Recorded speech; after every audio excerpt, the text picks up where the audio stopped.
sa Joramon Rong the mong on no John Deck Joramon Rong the mong on no Rong pen khóc bang mon Rong the mong on no Có to swang ngồi ta tươi Rong the mong boy ngon no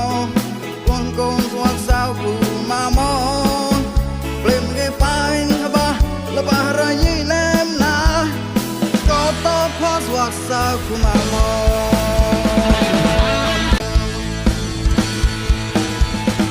Sơ hori lôi bọt yi snai khai ka na mon Rau anoi mon ge khai ton a con Cọc ta liai Đêm con cao bôi mon Chạy xóa phê xa sana mon lê Tên niềm được kim bộ Tì cả cao mon Tại chọn tép một ton Rai ban an con skong mon quê lê Tê dạy klem Tàu ác đọc Bảo ban a Mua côm mua cái rùm chờ mon Say ho sao khu ma mon Để cho mà ngư mèng áp lo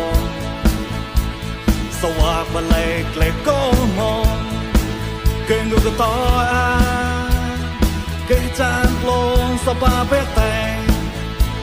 Tàu rê bà đua có say ho cha sa bọt mon tàu Để đòn bét á Tàu sa có bùi mon lê Dì bà có lo Lấy lô sạc tà ra